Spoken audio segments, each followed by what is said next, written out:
वो वीडियो बना करके ब्लैकमेल करते थे और उनका साथ इसमें स्कूल की प्रिंसिपल देती थी अनीता मिश्रा। बच्चियों का वीडियो बनाया जाता, अश्लील वीडियो, गंदा वीडियो। हाँ।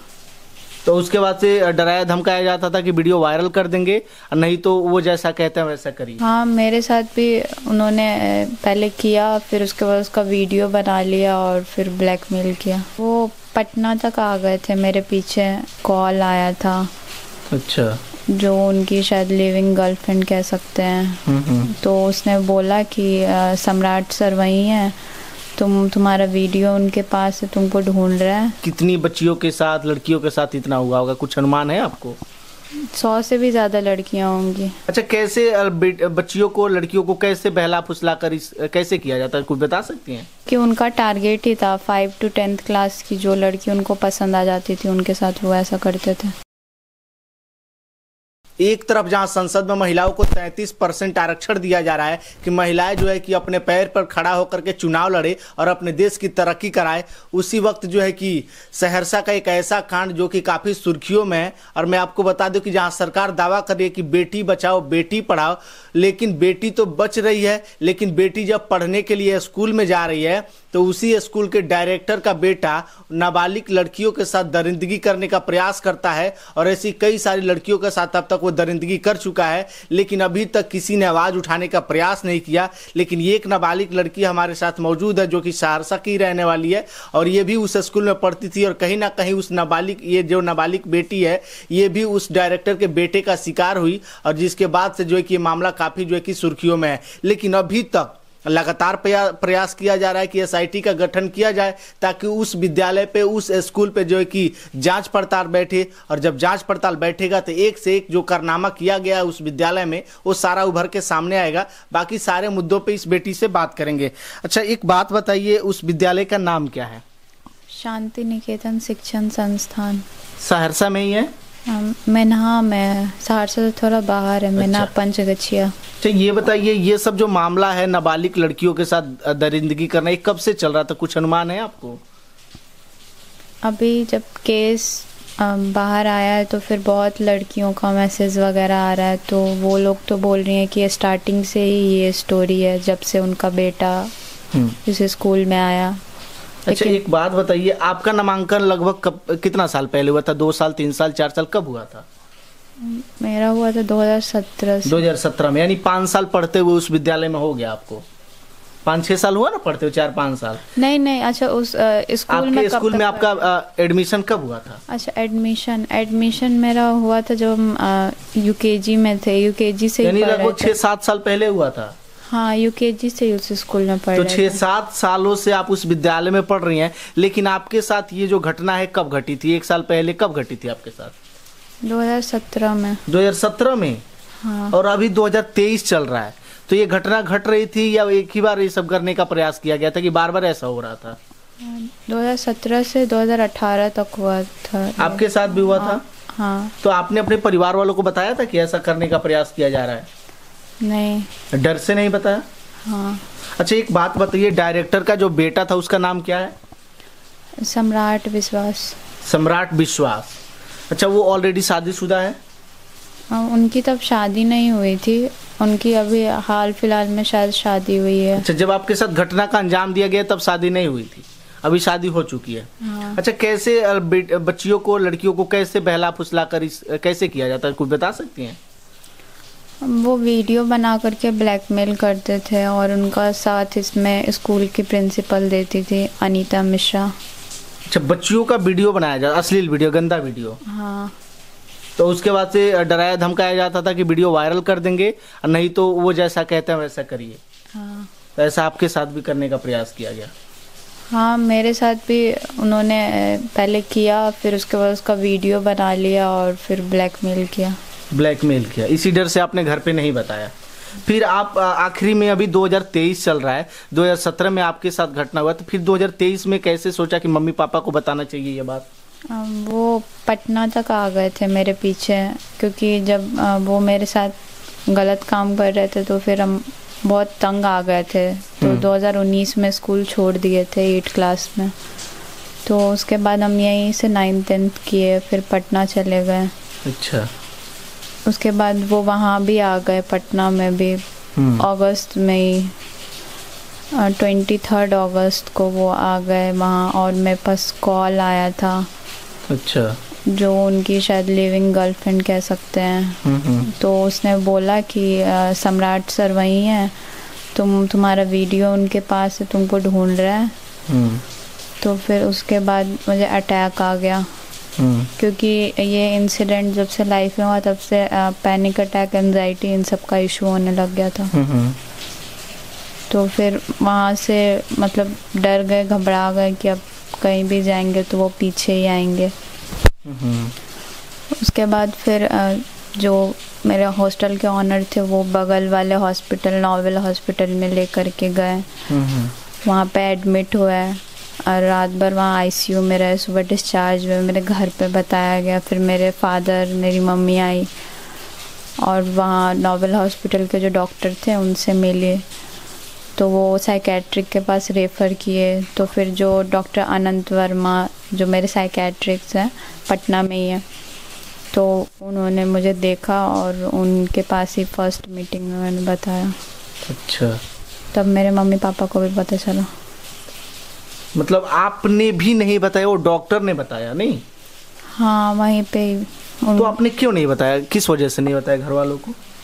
उससे पहले तो वीडियो का था, लेकिन उस दिन बता दिया था जिस दिन 24 अगस्त को। फिर जब डॉक्टर के पास फर्स्ट टाइम गए थे तो फिर बता दिए थे। अच्छा। कि फिर लगा कि अब यहाँ तो कोई नहीं बचाएगा, अब ये यहाँ आ गया है तो फिर कहीं भी आ सकता है, और लास्ट में हम बता दिए। अच्छा, ये मामला आपके साथ हुआ और वीडियो बना, क्या आपसे भी पहले किसी लड़कियों के साथ ऐसा हुआ है? हुआ ही है, क्योंकि बहुत लड़की आगे आकर के अब बोल रही है, डीआईजी सर को मैसेज कर रही हैं। डीआईजी सर ने पोस्ट भी किया अपने फेसबुक पे, ट्वीट भी किया उन्होंने कि उनके सामने ये केस आने के बाद 2-3 लड़की उनसे संपर्क की है। उसके बाद कुछ लड़कियों ने बात भी किया सब, लेकिन अपने पेरेंट्स और बदनामी के डर से कोई अपना खुल के नहीं आ रही है, या फिर डर है उनको कि मेरा वीडियो होगा, वायरल कर देगा। हाँ, इसीलिए। अच्छा, तो आपको भी तो डर लगना चाहिए था। मान लीजिए आपका वीडियो अगर उसके पास था, आपके परिवार वालों को पता लगा, आपको डर नहीं लगा कि फिर कहीं वीडियो वायरल कर दे, हमारे साथ गलत हो जाए? तो वो वीडियो वायरल होना उस टाइम पे मंजूर था हमको, लेकिन वापस से वही सब चीज़ अपने साथ रिपीट करवाना मंजूर नहीं था। अच्छा। तो इसीलिए हम घर वाले को बता दें। क्या अनुमानित है अब तक कितनी बच्चियों के साथ, लड़कियों के साथ इतना हुआ होगा, कुछ अनुमान है आपको? 100 से भी ज़्यादा लड़कियां होंगी। अच्छा। बहुत, क्योंकि उनका टारगेट ही था 5 to 10th क्लास की जो लड़की उनको पसंद आ जाती थी उनके साथ वो ऐसा करते थे। अच्छा, जो लड़की सुंदर हो, क्लास में पढ़ने में ठीक ठाक हो, पसंद आ जाए, उसके साथ ऐसा करते थे? हाँ, जो उनको भाग गई। अच्छा, ये सब मामला चला था। अच्छा, एक बात बताइए, तो इसमें उनका मदद कौन कर रहा था? डायरेक्टली थोड़ी बोलते होंगे कि नहीं हमारे साथ ऐसा करना चाहे वैसा करना, उनका तो कोई स्टाफ मदद करता होगा ना? हाँ, प्रिंसिपल मैडम जो थी अनीता मिश्रा। अच्छा। वो उनका हेल्प करती थी। वही लड़कियों को कन्विंस करती होंगी? कन्विंस करना नहीं कहेंगे, मेरे साथ तो वो धोखे से हमको ले गई थी कि तुम्हारे पापा का कॉल आ रहा है, ड्यूज रिलेटेड बात है, और फिर वो कमरे में बंद कर दी थी जब, और उस टाइम मेरे साथ हुआ था। तो बाकी जो लड़कियां आगे आ रही हैं उनका हमको नहीं पता है कि उनको कैसे मतलब बोला जाता था, लेकिन उनको भी डराया धमकाया जा रहा था। वो लोग अब आके बोल रही हैं हम लोग के पास, और डीआईजी सर को भी मैसेज कर रही हैं। अच्छा, आपने तो विद्यालय छोड़ दिया, लेकिन आप ये बात दबा करके अंदर रखी। अगर ये मामला जो आप 2023 में उठ के सामने उभर के आ रहा है, अगर ये मामला आप 2017 में ही उठा देती तो अब तक 2-5 सालों में लड़कियों के साथ हुआ वो शायद बच जाता ना?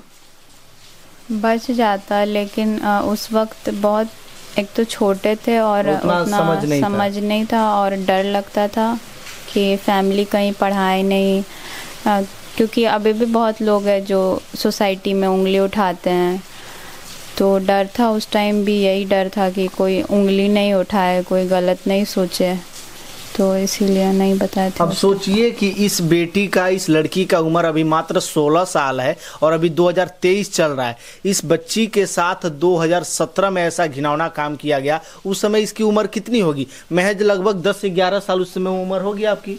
हाँ, बस सोचिए 10 से 11 साल की लड़की के साथ ऐसा घिनौना काम करना कहाँ तक सही है? ऐसे दरिंदगों को तो कहीं ना कहीं फांसी पर लटका देना चाहिए। इस प्रकार के दरिंदगों को जो है कि सरकार बचाने का भी प्रयास करे, क्योंकि अभी तक उस विद्यालय पे कोई भी स्पेशल इन्वेस्टिगेशन टीम जो भी होती है, SIT टीम, उसका जांच पड़ताल नहीं कर रही है। अगर उस पर जांच पड़ताल बैठाया जाए तो एक से एक उभर करके उसका जो मामला है वो सामने आएगा, और जितनी भी बच्चियां हैं जो कि डर के वजह से सामने नहीं आ पा रही है वो भी खुल करके आएंगी। अच्छा, आपको लगता है कि आपके पीछे लड़कियां आप खड़ी हैं, आपका मदद कर रही हैं कि नहीं, इस मामले को उजागर करना चाहिए? हाँ, कर रही हैं सब अपने हद तक, जितना उन लोग से हो रहा है कर रही हैं।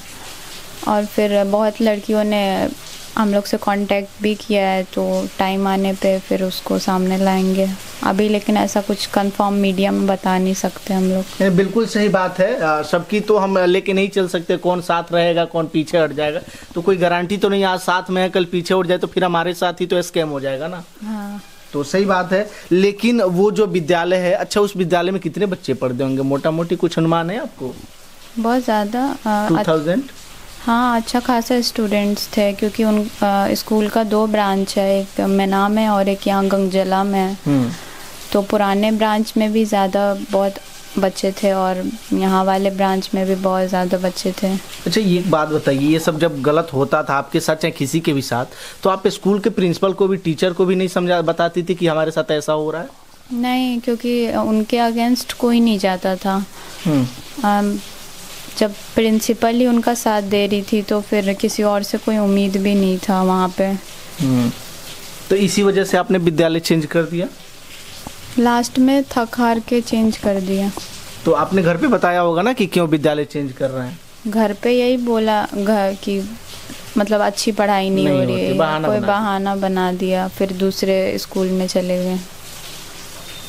अब क्या ही कहे, सरकार कह रही कि बेटी बचाइए, बेटी पढ़ाइए। बेटी तो बच गई, बेटी बचने के बाद विद्यालय में पढ़ने भी गई, लेकिन इस बेटी के साथ वहां पे कौन बचाया? क्या सरकार बचाने के लिए आई है? आप जो 33% आरक्षण जो है कि दिए हैं कि महिलाएं अब जो है कि चुनाव लड़ेंगी, चुनाव लड़ करके संसद में जा करके अपनी आवाज को बुलंद करेंगी, महिलाओं की आवाज को बुलंद करने का प्रयास करेंगी, तो क्या इस महिला की आवाज को कोई बुलंद करेगा?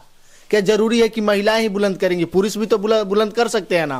क्या इस क्षेत्र के जो सांसद है, इस क्षेत्र के जो विधायक है, DM है, SP है, जो भी पदाधिकारी हैं, जो भी नेता मंत्री है, उनका हक नहीं बनता है कि ऐसी बच्चियों का मदद करना चाहिए, उस विद्यालय पर जांच पड़ताल बैठाना चाहिए? क्योंकि उस विद्यालय में लगभग 10-15 सालों से ऐसा घिनौना काम किया जाता था। सोचिए कि जो लड़की उसको पसंद आ जाती थी, ये फिल्म वाला एक्शन हो गया। फिल्मों में अक्सर ऐसा देखने को मिलता है कि जो लड़की पसंद आ जाती थी उसके साथ गलत करना है, उसके साथ जो है कि दुष्कर्म करने का प्रयास करना है, और उसका नग्न वीडियो बनाना चाहे, अश्लील वीडियो बना लेना है, और जब चाहे उसको वीडियो दिखाएंगे, उसको जो है कि गलत करेंगे। ऐसा जो है कि धंधा उस विद्यालय में चलता था, और ऐसा जो है कि अभी उन लोगों की गिरफ्तारी हो चुकी है। हाँ, अभी दोनों अरेस्ट हैं। क्या चाहते हैं उन लोगों को? कैसी सजा देनी चाहिए? विद्यालय पे क्या करना चाहिए? एक तो SIT गठन होना चाहिए विद्यालय की जांच के लिए। हाँ, और वो सम्राट विश्वास के जितने भी इलेक्ट्रॉनिक गैजेट्स वगैरह है, मोबाइल फ़ोन्स, लैपटॉप, उन सबको फॉरेंसिक लैब भेजना चाहिए जांच के लिए, और उनको तो फांसी ही मिलना चाहिए। और इस केस का जो है अच्छे से जांच होना चाहिए, कोई पार्शलिटी नहीं होना चाहिए कि मतलब हिंदू मुस्लिम के एंगल से भी देखा जा रहा है तो उस एंगल से नहीं देखना चाहिए। अच्छा, ऐसा भी था क्या कि वो लोग हिंदू थे तो मुस्लिम लड़कियों को टारगेट किया जाता था? ऐसा था क्या? ऐसा तो नहीं था, वो हर तो मतलब किसी को भी? हाँ, वो अभी जो बहुत लड़कियां आई हैं उसमें से बहुत हिंदू भी है, कुछ क्रिश्चियन भी है, ऐसी लड़की भी आगे आई हैं। मतलब जो भी पसंद आ जाए, चाहे हिंदू हो चाहे मुस्लिम हो। हाँ, चाहे जो भी हो।